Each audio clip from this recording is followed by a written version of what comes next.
In Ukrainian frontline cities, small businesses hit hard by the war have often mobilized to transform the brutal reality of local communities for the better. Among them is this ceramics studio in Mykolaiv.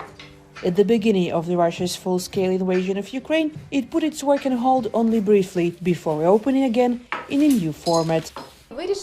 We decided to pull ourselves out of that mindset of just waiting every day for the war to be over. So we reopened, and what did we start doing? We started doing workshops for kids in exchange for a donation of any sum. There was almost nobody in Mykolaiv back then. The kids from the surrounding buildings started coming to us. They got distracted from the war, and so did we. The work with children and clay really comforts us and helps us to forget at least a little bit about what is going on.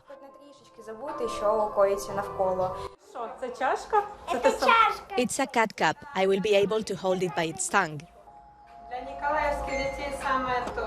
That's really what Mykolaiv kids need. My daughter really likes it here because she can create things and she can get distracted from the bad things outside. She can play with kids since all of her friends left the city.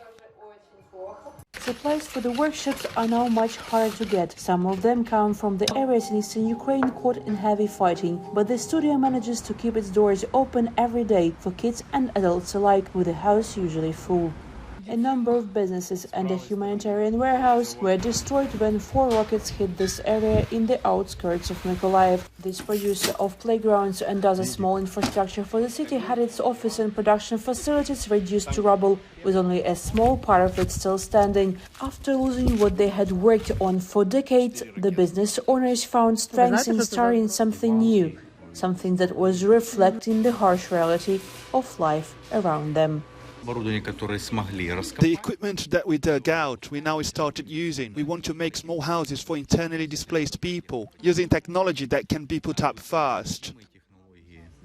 Projects like this can be put to good use immediately, as the villages around Mykolaiv and Kherson, recently liberated from Russian occupation, often stand in ruins.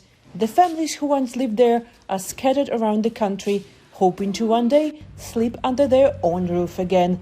Natalia Lyubchenkova from Mykolaiv, Ukraine, for Euronews.